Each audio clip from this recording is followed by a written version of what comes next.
It talks about Albert Einstein. Albert Einstein made a statement. He says that I'm not interested in the phenomenon or that phenomenon. Einstein had said earlier in his life, I want to know the thoughts of God. The rest are mere details.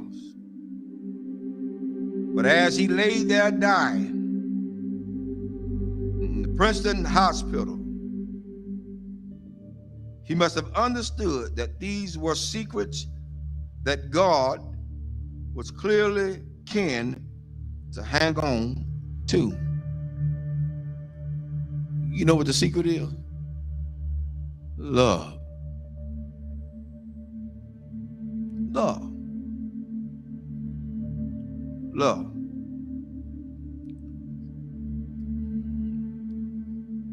I'm going to share something tonight with everybody, and hopefully it'll hit close to home.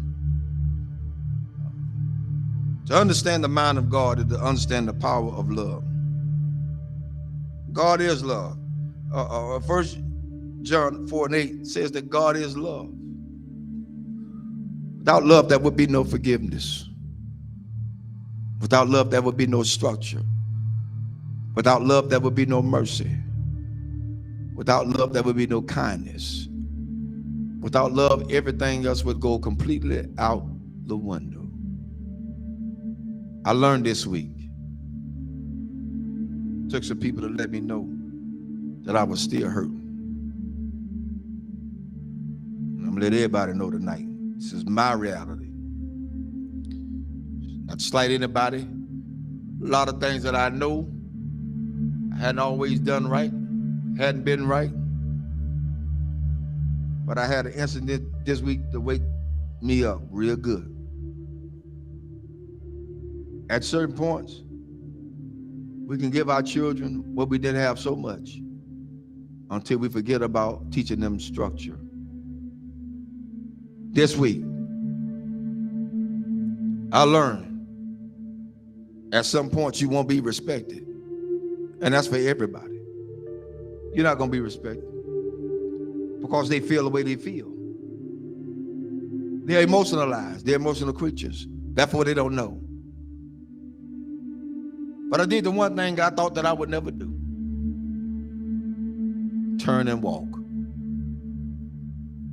That's where I was. But I found out that I had a whole halo of hurt that I'd never been released from.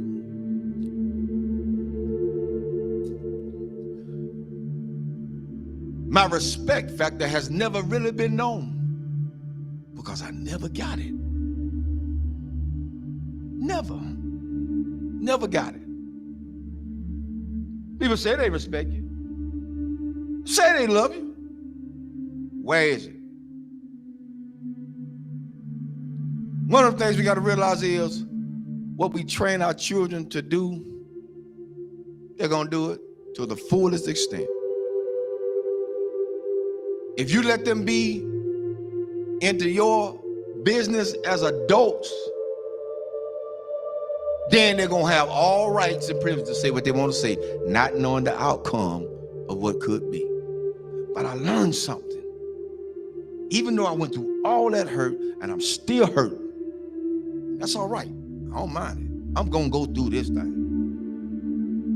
I'm going to go through it. Because at this point, I don't owe nobody nothing. I owe God himself. For me, I did what I needed to do and walked away. I did what I had to do and walk away. And it ain't easy. It ain't easy trying to do right and you still get damaged. It ain't easy. God help me tonight. It is not easy. It is not easy to be in a place and feel like you're trapped. Because even when you do good, evil is always present. So you have to face the fact. That's why I said a lot of times, I've told people, and I still tell people today, don't hold me up as no God. Because I'm going to fall. And I'm going to make you fall. Don't hold me as no God. I'm going to make some decisions that folk just is not going to like. I'm going to turn over some chairs and some tables that people are not going to even be able to imagine that, whoa, the Reverend did that. Oh, yes, because I'm human. I'm human. I'm human. One thing I learned from all this is that you don't have to stay where you're not welcome. Thirdly, I ain't studying nothing nobody say. I came in this world alone. I'm gonna die alone. So you got to stand for yourself. I'm teaching my children that now, and I'm teaching them that from a distance right now. Because what could have happened didn't. And I love all of them. I love everybody. I love everybody. But there comes a point in your life you got to let go. You got to let go. How long do you have to put up with a lot of stuff? You did your part. You did what you can do. Now it's time to let them go. A lot of parents out there suffering now, and I'm telling all parents out there now, you done did all you could with your child. They're in their adulthood. They think they know it all. They done seen the world. They got more sense than you. Let them go. Release them in the Lord's hand. If you get in the way, you get in the way of God's hand. Get out the way. Because whatever God got for them, that's what he's going to get. Well, that's how it is. Children shouldn't be involved in the parents' business. Amen. I'll say it again. Children should not be involved in their parents' business. Whatever go on between those two, that's their problem. Not the children. But the children are affected by it. But guess what? It's up to those parents to sit the children down and talk to them together, not apart. Together. Together. You want to stop a whole lot of confusion?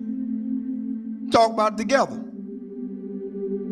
You don't want to break down the communication? Talk about it together. At this point for me going forward, that's what we're going to do. And if they can't do that,